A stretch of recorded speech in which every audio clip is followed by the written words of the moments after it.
tout le temps qu'on peut soutenir le Téléthon. Oui, absolument. Alors, c'est le moment dans l'année où on fait du bruit et puis on se mobilise.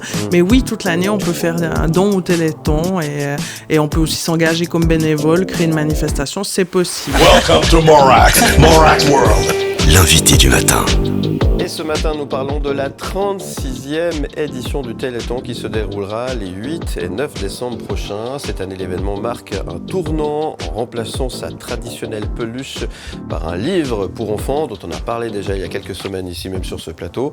Un livre symbolisant son engagement continu dans la lutte contre les maladies génétiques rares. Grâce à la générosité des donateurs, le Téléthon renforce son combat contre ces maladies tout en veillant à ce que l'intégralité des fonds collectés bénéficie à des projets en Suisse, notamment dans les domaines du soutien social et de la recherche. L'efficacité de l'organisation est assurée par l'implication des bénévoles et le soutien des partenaires dévoués, permettant ainsi de minimiser les frais de fonctionnement, comme l'explique ce matin mon invité, Christelle Burlot, responsable de la communication pour la Fondation Téléthon Action Suisse. Bonjour Christelle. Bonjour. Merci d'être avec nous. Avec plaisir, merci de m'inviter. Avec grand plaisir, merci d'être là. On commence par la BD parce qu'on en a parlé il y a quelques semaines. Alors elle n'existait pas physiquement, hein. On en a parlé avec les deux créatrices de ce beau projet, Sophie Evard et Nicole Teval, qui étaient venues ici même sur le plateau. Oui. Cette fois-ci, on l'a pour de vrai, je la tiens dans les mains, elle est là. C'est pas une BD, hein. C'est pas une BD, moi je dis BD, mais je sais pas pourquoi, un livre. C'est un livre illustré. Un livre illustré, pardon, excusez-moi. Le lapsus, je sais pas pourquoi j'ai resté dans l'idée de la BD. C'est un livre illustré et il est magnifique. Et ce petit livre, génial, va remplacer la fameuse peluche. Et oui. Ça, c'est la révolution, hein. C'est l'innovation de cette année, absolument. Ouais. C'est un grand tournant, évidemment. L'année dernière, le conseil de fondation a décidé d'arrêter de commander des peluches en Chine. Oui. On voulait un produit éco-responsable. Et on est très heureux parce qu'on a eu l'idée de ce livre. On a fait un concours de synopsis pour trouver l'autrice, en l'occurrence, Sophie Evard, et Nicole Devals qui l'illustre. Et on en est très fiers parce que d'une part, c'est un produit 100% suisse roman même, puisque on l'a même imprimé à Granson, chez Cavin. Et on est très content d'avoir pu aller jusque-là. C'était aussi une décision du conseil de fondation. On aurait pu imprimer en Europe. Ça aurait aussi été politiquement correct par rapport à nos objectifs. Mais on a pu le faire à Granson et ça, c'est vraiment fantastique. Ouais. Alors vous avez bien compliqué les choses parce qu'il faut organiser le Téléthon, il faut être éco-responsable aujourd'hui pour avoir une résonance, on va dire, qui est dans l'air du temps. Hein. Ça complique tout ça, mais c'est plutôt positif, évidemment. Ouais, on l'a pas senti comme une obligation, mais plutôt comme une volonté. On défend quand même des valeurs dans la cause qu'on soutient, dans la mission qu'on a, qui sont importantes. Et puis je crois que au-delà du il faut, je trouve, on trouvait tous que c'était bien d'en prendre conscience et puis d'arrêter de se dire c'est pas grave, elles viennent de Chine, c'est pas très grave. Bon, alors ça y est, elle est arrivée. Oui. Et quand où est-ce qu'on va pouvoir se la procurer ? Alors, on va pouvoir se la procurer les 8-9 décembre prochains sur tous les stands de nos bénévoles. On a une magnifique mobilisation de nos bénévoles cette année. Il y aura vraiment plus de 500 manifestations dans toute la Suisse. Donc, on vous encourage, nous, à aller sur les stands de nos bénévoles parce que d'une part, le week-end du Téléthon, c'est un moment festif. Aussi, on partage, on échange et puis on mange une raclette, une soupe à l'oignon, une soupe au pois avec nos organisateurs. Il est aussi disponible sur notre boutique en ligne en précommande. Voilà. Donc il faut vous le procurer, puis c'est un petit clin d'œil, et ça peut être un joli petit cadeau de Noël aussi. Absolument, tout à fait. Et c'est un cadeau, moi ce que j'appelle un cadeau intelligent. Donc, c'est un cadeau intelligent avec un joli récit, un livre qui est vraiment sympa, un récit qui est chouette, une jolie histoire qui aborde les thématiques de la famille, des liens intergénérationnels. Mia, elle a ce lien particulier avec les animaux, et dans ce premier tome, c'est avec Lily la Belette. Donc c'est un chouette livre qui fait une bonne action. Oui. Alors, vous avez dit premier tome, ça veut dire qu'il va y avoir des suites chaque année? Alors, le projet a l'idée. été construit comme ça, quand on a fait le concours de synopsis. Mhm. C'est ce qu'on a demandé aux 9 auteurs qu'on crée un récit, c'est que ça puisse être décliné. Alors, actuellement, on n'a pas idée sur combien d'années on va le décliner. La BD, c'est pas exclu. Si Zep nous écoute et puis que dans 3 ans, il a envie de nous faire Mia en BD avec Titeuf, on sera Tout ravis ça à de cause de mon l'avoir. lapsus. Hein. Vous avez... J'ai profité, hein. Vous avez bien fait. Vous avez bien fait. Quoi qu'il en soit, je vous rappelle que vous retrouvez le podcast de Sophie Evard qui était venue avec Nicole Devals sur le plateau pour parler effectivement de la genèse de ce beau projet. Oui. Donc retrouvez tout ceci sur mlemedia.ch. Et puis la semaine prochaine, le week-end prochain, il faudra bien sûr, pour soutenir Téléthon, vous procurer ce livre. C'est comment vous l'avez dit, imagé C'est un livre illustré. Livre illustré, Ouais. tout simplement. Ouais, je cherche trop compliqué, je sais pas pourquoi, je suis encore... Mais la BD, vous verrez, ça peut être une bonne idée. Ah mais Quoi qu'il en soit. on est tout à fait ouvert, on a l'esprit ouvert et on est ouvert à toutes les propositions. Disons dans les 2-3 prochaines années, c'est sûr qu'on va décliner les aventures de Mia. Ouais. Elle nous permet aussi d'aborder des thématiques qui sont importantes. Cette année, le thème c'était la mobilité. Elle nous permet de dire des choses qu'on dit pas forcément en tant que fondation parfois. Donc elle passe des petits messages un peu impertinents. Ça nous permet d'avoir un autre discours aussi. Et aussi, on a édité aussi un stylo Carandache aux couleurs de Lily la Belette cette année également comme produit d'appel aux dons que je ne vous ai pas amené, mais que vous pourrez retrouver sur les stands de nos bénévoles. Et puis Carandache, comme chacun le sait, c'est suisse, donc c'est fabriqué. Tout 100% vous êtes suisse. resté dans cette lignée-là, et ça c'est très bien. C'est l'année du changement, vous l'avez dit, il y a pas mal de petites choses qui changent. Alors il y a le livre, effectivement. Je vous l'évoquais hors antenne. Excusez-moi, je vais trahir un petit peu le secret de ce qui se dit hors antenne. Moi, je vous ai dit que je soutenais Téléthon aussi depuis des années. Je fais de la protection civile. Ça, c'est terminé. Hein. Maintenant, c'est des bénévoles qui sont là pour pouvoir véhiculer la marque Téléthon et puis c'est toujours ce week-end événementiel, hein, c'est ça. Absolument. Alors, les bénévoles, oui, et il y a eu toute une période où la protection civile était impliquée, au même titre que les pompiers, hein, les sapeurs-pompiers suisses qui sont toujours au taquet, très mobilisés, même si ça devient de plus en plus compliqué parce qu'on réunit des casernes, des groupements de communes, etc. Et puis, c'est vrai que c'est plus compliqué. Mais ils sont toujours là. C'est toujours des bénévoles très importants.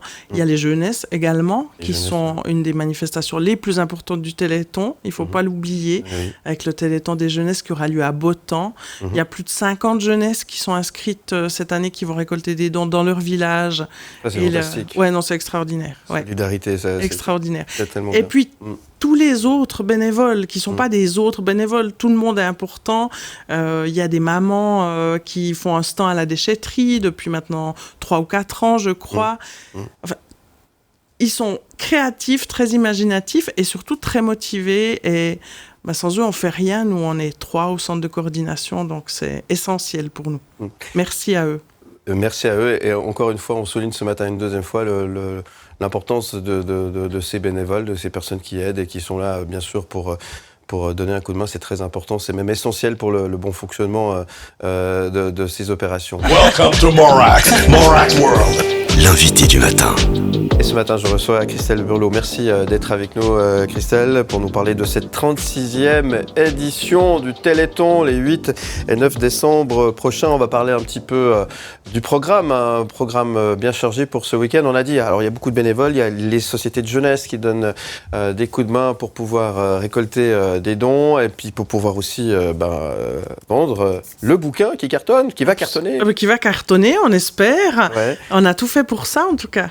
Et alors, quels sont les gros moments à ne pas manquer, organisés un peu partout en Suisse romande pour soutenir le Téléthon les 8 et 9 décembre prochains? Alors, il y en a plein, mais je dirais, oui, le Téléthon des jeunesses, c'en est un. Il y a un énorme Téléthon à Oron-la-Ville également, et puis dans toutes les petites communes. Alors, il y a des bénévoles dans les déchetteries, dans toutes les villes de Suisse romande et du Tessin, un petit peu moins en Suisse allemande, mais il y a des manifestations. Il y aura aussi les autrices qui seront en dédicace. Sophie Evard, qui sera plutôt dans sa région à Nyon. Le matin sur le stand des pompiers au marché de Nyon. Et ensuite au centre commercial Les Portes de Nyon. Ouais. Et Nicole de Vals qui sera également en dédicace à Neuchâtel, samedi 9 le matin. Et puis ensuite à Concise et à Champagne. Donc voilà, ça c'est des événements chouettes pour rencontrer les gens qui ont fait ce livre. Après, on a beaucoup de manifestations dans toutes les régions, des soupes au pois, des lotos, des soirées DJ. Il y a des organisateurs qui sont très imaginatifs. Ouais. Sur toute la Suisse romande, il y a des choses qui se passent. Sur toute la Suisse romande, et on a une nouveauté sur notre site cette année. On a une carte Google avec, on peut vraiment aller voir toutes les manifestations qu'il y a autour de chez soi, et puis aller voir ce qui nous intéresse autour de chez soi. Ouais. C'était quelque chose qui nous manquait, et donc je vous encourage à aller sur la page agenda. Une petite remarque, donc c'est le week-end prochain, le 8-9 décembre. Voilà. Il y a déjà quelques manifestations qui sont organisées dans quelques régions ce week-end, et on va mettre en place un filtre spécial pour que les gens qui veulent aller au Téléthon ce week-end puissent les voir également. Bon, c'est une belle idée. Vous allez sur téléthon.ch tout simplement pour en savoir un petit peu plus. Absolument. Sur la page agenda, il y a tout est bien expliqué, ce qui va vous permettre effectivement de pouvoir soutenir Téléthon, vous procurer le fameux livre, premier tome. Ça veut dire qu'il y en a plein d'autres qui vont arriver. Vous allez pouvoir créer une nouvelle collection, et ça c'est très bien, évidemment. Donc téléthon.ch pour en savoir un petit peu plus. Alors évidemment, il y a ce week-end du 8 et 9 décembre, mais c'est tout le temps qu'on peut soutenir le Téléthon. Oui, absolument. Alors c'est le moment dans l'année où on fait du bruit et puis on se mobilise. Mais oui, toute l'année, on peut faire un don au Téléthon, et on peut aussi s'engager comme bénévole, créer une manifestation. C'est possible, absolument. Ce que j'aimerais encore dire par rapport au livre, par rapport à la peluche, au stylo Carandache, c'est vrai que on a créé des objets d'appel aux dons, comme on les appelle. Mais finalement, peu importe que ce soit une peluche, un livre, un stylo, la mission de tout ça, finalement, c'est de récolter des dons pour les familles qui sont touchées en Suisse et pour la recherche.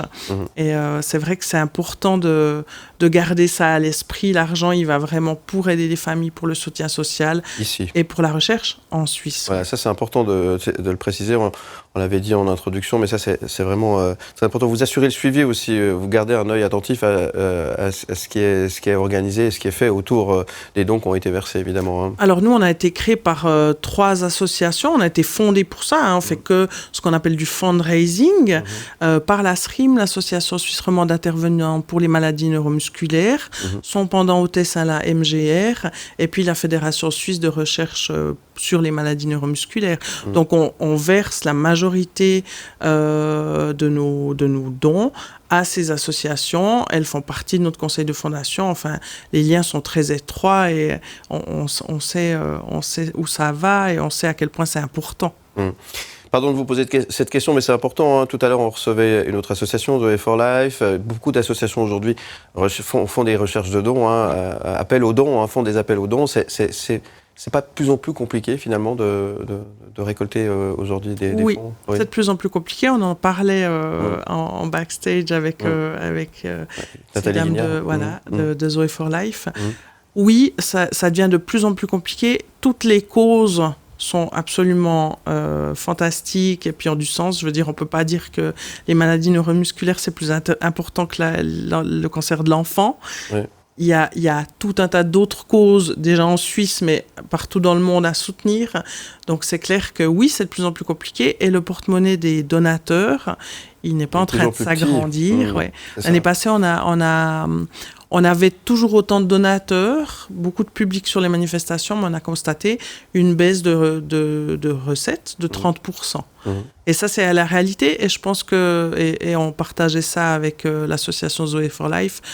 C'est une réalité à laquelle on doit être prêt et en tenir compte et fonctionner avec cette donne qui va rester quelques années, en tout cas, oui. Il ne faut pas lâcher, et puis on rappelle à quel point c'est important, le rôle de ces associations, quelles qu'elles soient, c'est important évidemment de les soutenir, c'est important. il n'y a pas de petits dons, on le dit, hein, on le répète, c'est important. Donner quelque chose, même un petit peu, c'est donner quelque chose et c'est participer au bon déroulement de ce qui est mis en place, notamment par le Téléthon ou par les autres associations en fin d'année qui sont toutes à la recherche aussi, évidemment, de possibilités de remplir, de renflouer les caisses. Hein. Voilà, c'est important. Et d'aider mieux et plus, et surtout de ne pas diminuer les prestations, parce que le souci, il est là en ce moment.